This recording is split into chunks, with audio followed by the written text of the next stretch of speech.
हाँ जी स्टूडेंट्स, ਅੱਜ next topic ਆਪਾਂ ਡਿਸਕਸ ਕਰਾਂਗੇ sp3 ਹਾਈਬ੍ਰਿਡਾਈਜੇਸ਼ਨ, ਜਿਹਦੇ ਵਿੱਚ ਇੱਕ s ਆਰਬਿਟਲ ਤੇ ਤਿੰਨ p ਆਰਬਿਟਲਸ ਆਪਸ ਦੇ ਵਿੱਚ ਇੰਟਰਮਿਕਸ ਹੋ ਕੇ ਹਾਈਬ੍ਰਿਡਾਈਜੇਸ਼ਨ ਬਣਾਉਂਦੇ ਆ।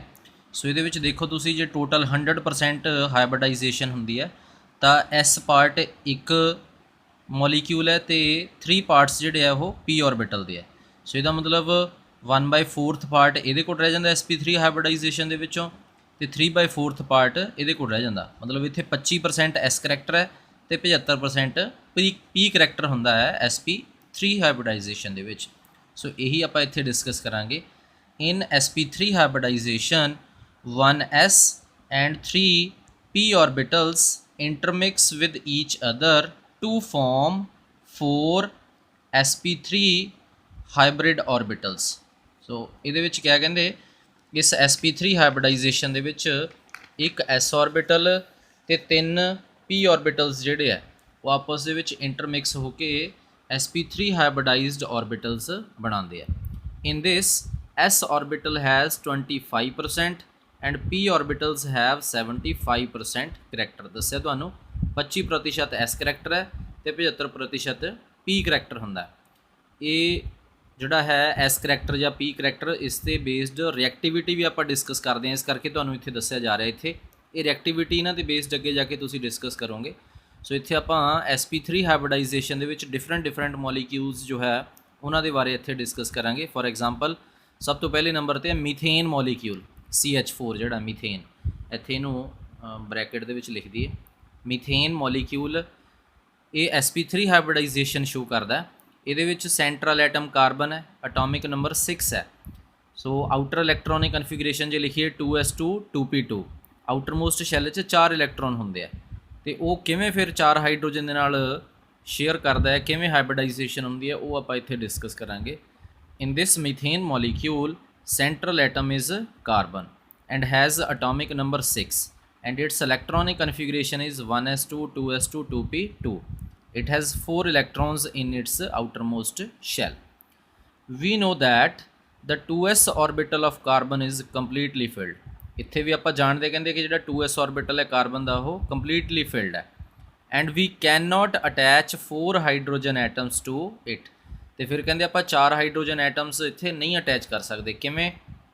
ਇਹ ਨੀਚੇ ਆ ਬਣਿਆ ਹੋਇਆ ਦੇਖੋ, 2s orbital fully filled ਹੈ ਗਰਾਊਂਡ ਸਟੇਟ ਦੇ ਵਿੱਚ, ਤੇ 2p orbital 'ਚ 2 ਅਨਪੇਅਰਡ ਇਲੈਕਟ੍ਰੋਨ ਹੈ। ਹੁਣ 2 ਅਨਪੇਅਰਡ ਹੈ ਤਾਂ ਇਹਦਾ ਮਤਲਬ 2 ਹੀ ਜਿਹੜੇ ਆ ਹੋਰ ਆ ਕੇ ਇਲੈਕਟ੍ਰੋਨਸ ਇੱਥੇ ਅਟੈਚ ਹੋ ਸਕਦੇ ਆ। ਸੋ ਜਦ ਕਿ ਆਪਾਂ ਕਾਰਬਨ ਦੇ ਨਾਲ 4 ਹਾਈਡਰੋਜਨ ਅਟੈਚ ਕਰਨੇ ਆ, ਮਤਲਬ 4 ਅਨਪੇਅਰਡ ਇਲੈਕਟ੍ਰੋਨ ਜਾਂ 4 ਅਨਪੇਅਰਡ ਆਰਬਿਟਲਸ ਜਿਹੜੇ ਆ ਉਹ ਪ੍ਰੈਜ਼ੈਂਟ ਹੋਣੇ ਚਾਹੀਦੇ ਆ।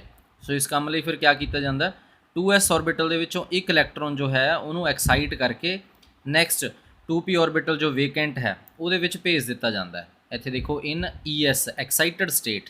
ਸੋ ਇਹਦੇ 'ਚ 2s ਆਰਬਿਟਲ 'ਚ ਇੱਕ ਇਲੈਕਟ੍ਰੋਨ ਰਹਿ ਗਿਆ, 2p 'ਚ 3 ਇਲੈਕਟ੍ਰੋਨ, 4 ਦੀ ਅਵੇਲੇਬਿਲਿਟੀ ਹੋ ਗਈ ਇਹਦੇ 'ਚ, 4 ਅਨਪੇਅਰਡ ਇਲੈਕਟ੍ਰੋਨਸ ਹੋ ਗਏ।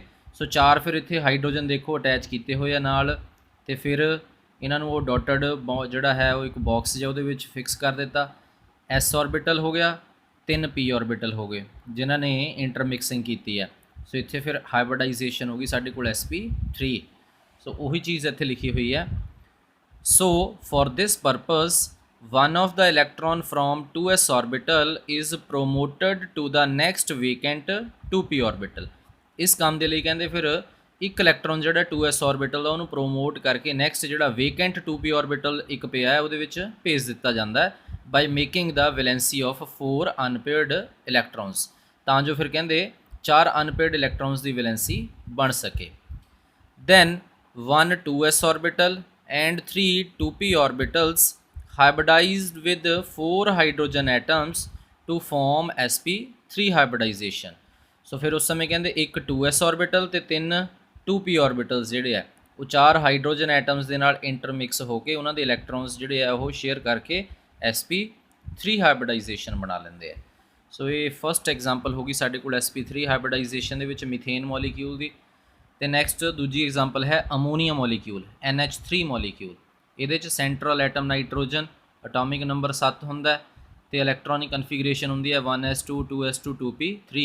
ਆਊਟਰ ਮੋਸਟ ਸ਼ੈੱਲ 'ਚ 5 ਇਲੈਕਟ੍ਰੋਨ ਹੁੰਦੇ ਆ ਤੇ ਉਹਦੇ ਵਿੱਚੋਂ ਸਿਰਫ 3 ਜਿਹੜੇ ਆ ਉਹੀ 3 ਹਾਈਡਰੋਜਨ ਦੇ ਨਾਲ ਸ਼ੇਅਰ ਕੀਤੇ ਜਾਂਦੇ ਆ। ਇੱਥੇ ਕੋਈ ਐਕਸਾਈਟੇਸ਼ਨ ਦੀ ਜ਼ਰੂਰਤ ਨਹੀਂ ਪੈਂਦੀ ਕਿਉਂਕਿ ਨਾਈਟ੍ਰੋਜਨ ਦੇ ਵਿੱਚ 2p ऑर्बिटल ਜਿਹੜਾ ਹੈ ਉਹ ਸਿੰਗਲੀ ਫਿਲਡ ਹੁੰਦਾ, 3 ਦੇ 3 ਇਲੈਕਟ੍ਰੋਨ ਇੱਥੇ ਦੇਖੋ 3 ਜੋ ਹੈ ਅਨਪੇਅਰਡ ऑर्बिटल्स ਪ੍ਰੈਜ਼ੈਂਟ ਹੈ ਤੇ 3 ਹੀ ਹਾਈਡਰੋਜਨ ਅਟੈਚ ਕਰਨੇ ਆ। ਸੋ ਜਿਹਦੇ ਕਰਕੇ ਕੋਈ ਐਕਸਾਈਟੇਸ਼ਨ ਦੀ ਜ਼ਰੂਰਤ ਨਹੀਂ। ਇੱਥੇ ਤੁਸੀਂ ਦੇਖੋ ਸਿਰਫ 2 ਕਾਲਮ ਲਿਖੇ ਹੋਏ ਆ, ਇਨ ਗਰਾਊਂਡ ਸਟੇਟ ਤੇ ਅਮੋਨੀਆ ਮੋਲੀਕਿਊਲ। ਸਿਰਫ ਆ 3 2p ऑर्बिटल्स ਜਿਹੜੇ ਇਹਨਾਂ 'ਚ 3 ਹਾਈਡਰੋਜਨ ਐਟਮ ਆ ਗਏ ਤੇ ਆ 2s ਪਹਿਲਾਂ ਹੀ ਫਿਲਡ ਸੀ, ਇਹ ਵੀ ਬਾਕਸ ਦੇ ਵਿੱਚ 2p ऑर्बिटल्स। ਸੋ ਹਾਈਬ੍ਰਿਡਾਈਜੇਸ਼ਨ ਹੋ ਗਈ sp3। ਸੋ ਇੱਥੇ ਡਿਸਕਸ ਕਰਾਂਗੇ in this ammonia molecule the central atom is nitrogen and its atomic number is 7 ਹੈ ਦਾ atomic number. The electronic configuration is 1s2 2s2 2p3. It has 5 electrons in its outermost shell. The 2 electrons are in s orbital and 3 electrons are in p orbital. ਜਿਹੜੇ 5 electron ਹੈ ਕਹਿੰਦੇ ਆਊਟਰਮੋਸਟ shell 'ਚ, ਉਹਦੇ 'ਚੋਂ 2 electron s orbital 'ਚ ਹੈ ਤੇ 3 electron p orbital 'ਚ ਹੈ। So to attach 3 hydrogen to nitrogen, it has the availability of 3 valence electrons in its 2p orbital. ਸੋ ਕਹਿੰਦੇ 3 ਹਾਈਡਰੋਜਨ ਅਟੈਚ ਕਰਨ ਦੇ ਲਈ 2p ऑर्बिटल 'ਚ ਇਹਦੇ ਕੋਲ ਪਹਿਲਾਂ ਤੋਂ ਹੀ ਅਵੇਲੇਬਿਲਿਟੀ ਜੋ ਹੈ ਉਹ 3 ਅਨਪੇਅਰਡ ਇਲੈਕਟ੍ਰੋਨਸ ਦੀ ਪ੍ਰੈਜ਼ੈਂਟ ਹੈ। Then 3 hydrogens get hybridized with 3 2p orbitals of nitrogen to make sp3 hybridization। ਤਾਂ ਉਸ ਸਮੇਂ ਕਹਿੰਦੇ ਫਿਰ 3 ਹਾਈਡਰੋਜਨ ਜਿਹੜੇ ਆ ਉਹ 3 ਅਨਪੇਅਰਡ ਇਲੈਕਟ੍ਰੋਨ 2p ऑर्बिटल ਦੇ ਉਹਨਾਂ ਦੇ ਨਾਲ ਇੰਟਰਮਿਕਸ ਹੋ ਕੇ sp3 ਹਾਈਬ੍ਰਿਡਾਈਜੇਸ਼ਨ ਬਣਾ ਲੈਂਦੇ ਆ। ਅਮੋਨੀਆ ਮੋਲੀਕਿਊਲ ਤੋਂ ਬਾਅਦ ਇੱਕ ਹੋਰ ਮੋਲੀਕਿਊਲ ਹੈ ਸਾਡੇ ਕੋਲ ਜਿਹਦੇ ਵਿੱਚ sp3 ਹਾਈਬ੍ਰਿਡਾਈਜੇਸ਼ਨ ਹੀ ਹੁੰਦੀ ਹੈ, ਇਹ ਹੈ ਵਾਟਰ ਮੋਲੀਕਿਊਲ H2O ਮੋਲੀਕਿਊਲ। ਇਹਦੇ ਵਿੱਚ ਦੇਖੋ ਆਕਸੀਜਨ ਜੋ ਹੈ ਇਹਦਾ ਅਟੋਮਿਕ ਨੰਬਰ 8 ਹੁੰਦਾ, ਇਲੈਕਟ੍ਰੋਨਿਕ ਕਨਫੀਗਰੇਸ਼ਨ ਹੈ 1s2 2s2 2p4। 2p orbital ਜਿਹੜਾ ਹੈ ਇਹਦੇ 'ਚ 4 ਇਲੈਕਟ੍ਰੋਨ ਹੁੰਦੇ ਆ। ਹੁਣ ਇੱਥੇ ਮੈਂ ਸਮਝਾ ਦੇਣਾ ਨੈਕਸਟ ਪੇਜ 'ਤੇ, ਇਸ ਕਰਕੇ ਇੱਥੇ ਦੱਸ ਦੇਣਾ। ਹੁਣ 2p ऑर्बिटल ਹੈ, ਹੁਣ 3 ਇਲੈਕਟ੍ਰੋਨ 1 2 3, ਵਾਟਰ ਦੇ ਕੇਸ 'ਚ ਇੱਥੇ ਆਕਸੀਜਨ 'ਚ 4 ਆ ਜਾਣੇ, ਇੱਥੇ ਵੀ 1 ਇਲੈਕਟ੍ਰੋਨ ਆ ਜਾਣਾ। ਜੇ ਮੈਂ ਇੱਥੇ ਬਣਾ ਦੇਵਾਂ ਤਾਂ ਫਿਰ ਤੁਸੀਂ ਦੇਖੋ 1 ਤੇ 2 ਅਨਪੇਅਰਡ ऑर्बिटल्स ਬਾਕੀ ਬਚ ਗਏ ਤੇ ਫਿਰ 2 ਹੀ ਹਾਈਡਰੋਜਨ ਅਟੈਚ ਕਰਨੇ ਆ। ਸੋ 1 ਹਾਈਡਰੋਜਨ ਇੱਥੇ ਅਟੈਚ ਹੋ ਜਾਣਾ, 1 ਹਾਈਡਰੋਜਨ ਇੱਥੇ, ਮੀਨਸ ਇੱਥੇ ਵੀ ਕੋਈ ਐਕਸਾਈਟੇਸ਼ਨ ਦੀ ਜ਼ਰੂਰਤ ਨਹੀਂ ਪੈਂਦੀ ਹੈ। ਸੋ ਇੱਥੇ ਡਿਸਕਸ ਕਰਾਂਗੇ in this water molecule the central atom is oxygen and its atomic number is 8. The electronic configuration is 1s2 2s2 2p4. It has 6 electrons in its outermost shell. The 2 electrons are in s orbital and 4 electrons are in p orbital. ਉਸੇ ਤਰ੍ਹਾਂ 2 electron s orbital 'ਚ ਹੈ ਤੇ 4 electron p orbital 'ਚ ਹੈ। So to attach the 2 hydrogen to oxygen, it has the availability of 2 electrons in its 2p orbital. ਦੱਸਿਆ ਤੁਹਾਨੂੰ ਕਿ ਇਹਦੇ 2p ऑर्बिटल 'ਚ ਪਹਿਲਾਂ ਤੋਂ ਹੀ 2 ਜਿਹੜੇ ਆ ਉਹ ਅਨਪੇਅਰਡ ਇਲੈਕਟ੍ਰੋਨ ਪ੍ਰੈਜ਼ੈਂਟ ਹੁੰਦੇ ਆ। ਆਕਸੀਜਨ ਦੀ ਗੱਲ ਕਰੀਏ ਨੈਕਸਟ ਪੇਜ 'ਤੇ ਹੈ, ਇਸ ਕਰਕੇ ਇਹਦੀ ਐਗਜ਼ਾਮਪਲ ਦੇ ਰਹੇ ਹਾਂ। ਪਹਿਲਾਂ ਤੋਂ ਅਵੇਲੇਬਿਲਿਟੀ ਹੈਗੀ ਹੈ। ਦੈਨ 2 ਹਾਈਡਰੋਜਨ ਗੈਟਸ ਜਾਂ 2 ਹਾਈਡਰੋਜਨਸ ਗੈਟ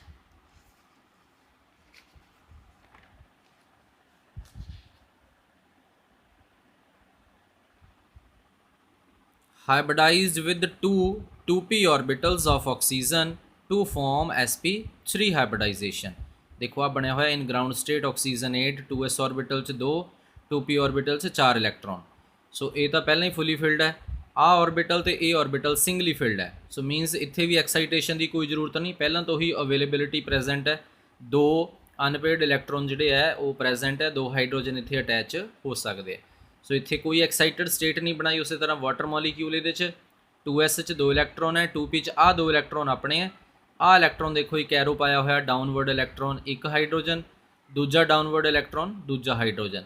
ਤੇ ਇਸ ਤਰ੍ਹਾਂ ਫਿਰ ਡਾਟਡ ਬਾਕਸ ਦੇ ਵਿੱਚ ਤੁਸੀਂ ਦੇਖੋ 1 s ਤੇ 3 p ऑर्बिटल्स ਜਿਹੜੇ ਮਿਲ ਕੇ ਉਹ sp3 ਹਾਈਬ੍ਰਿਡਾਈਜੇਸ਼ਨ ਬਣਾਉਂਦੇ ਆ। ਸੋ ਇਹ ਹੈ ਸਾਡੇ ਕੋਲ sp3 ਹਾਈਬ੍ਰਿਡਾਈਜੇਸ਼ਨ ਦੀਆਂ ਡਿਫਰੈਂਟ ਐਗਜ਼ਾਮਪਲਸ। ਅੱਜ ਦੇ ਲਈ ਆਪਾਂ ਤੁਹਾਡਾ ਇੰਨਾ ਹੀ ਟੌਪਿਕ ਡਿਸਕਸ ਕਰਾਂਗੇ। ਨੈਕਸਟ ਟੌਪਿਕ ਆਪਾਂ ਤੁਹਾਡਾ ਨੈਕਸਟ ਵੀਡੀਓ ਦੇ ਵਿੱਚ ਡਿਸਕਸ ਕਰਾਂਗੇ। Thank you.